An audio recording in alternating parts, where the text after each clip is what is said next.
Hey guys, how's it been? I've been pretty busy, but now that I've got a bit more time, I've decided to whip up a quick video of a salmon fettuccine.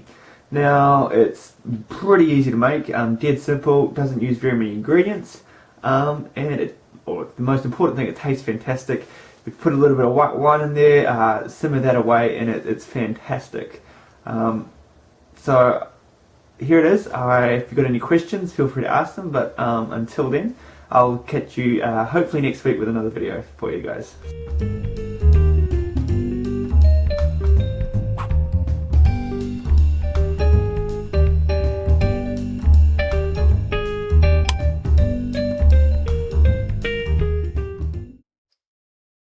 Brilliant. What we're going to start with is a hot pan, and into this hot pan we're going to stick in some wonderful oil.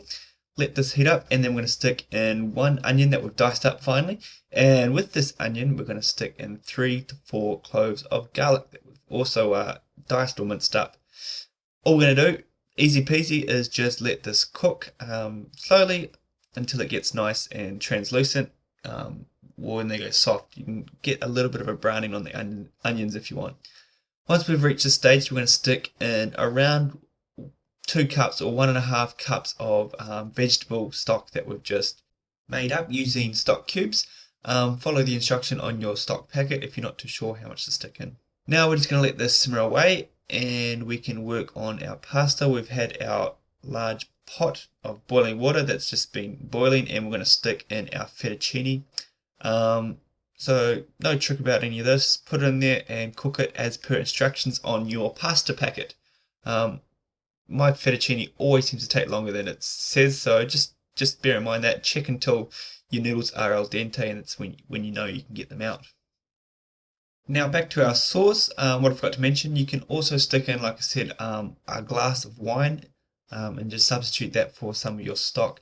The wine is absolutely wonderful. I don't have any on hand, but stock will do for now.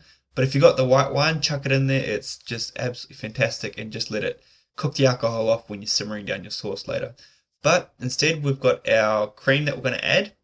So I've got 300 milliliters of cream that I'm just going to stick in. Like I said earlier, you can stick in a little bit more cream if you want it creamier.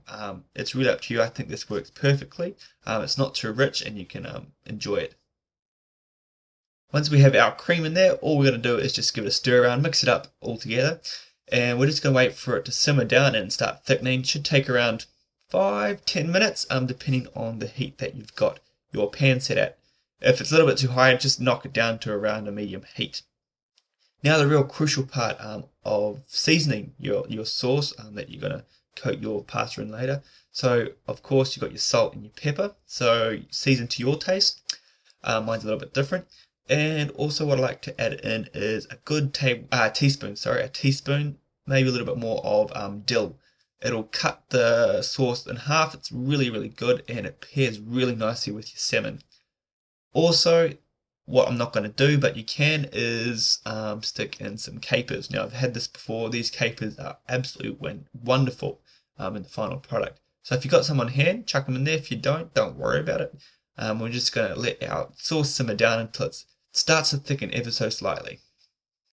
Once our sauce is reduced ever so slightly, you don't want it too thick, you want it to really coat your pasta lovingly. So once it's just starting to thicken, we're going to stick in our salmon. Now all I've got here is roughly 200 grams of salmon flakes or salmon pieces. You can choose to stick in fresh salmon chunks. The choice of salmon is really up to you, but I really like a good smoky flavour into here. And just simply peel it off or chuck it in there, whatever you're using, and then just give it a stir around until everything heats together. Once it's heated and you've done your final seasoning to your sauce, hopefully your pasta is ready. If it isn't, just take your sauce off the heat and just let it chillax for a while. Strain your pasta, and then what we're all going to do is add the pasta into our sauce, into our pan here. Don't tip the whole lot of pasta in there straight up. It'll be very hard to mix it around. So start with smaller sections, coat everything really nicely. You should have the sauce throughout the whole pasta. And there you have it. You can serve it up on a plate. Top it with a little bit of parsley if you want. And then you're away laughing. It's really that simple. Serve with a nice glass of white wine if you like that sort of stuff. Otherwise, fine on its own. And there you have it, salmon fettuccine. So feel free to comment below. Check out any other recipes, of course. Share this with your friends, eh? It's quite a nice recipe to share around. And I'll see you next week. Thanks for watching.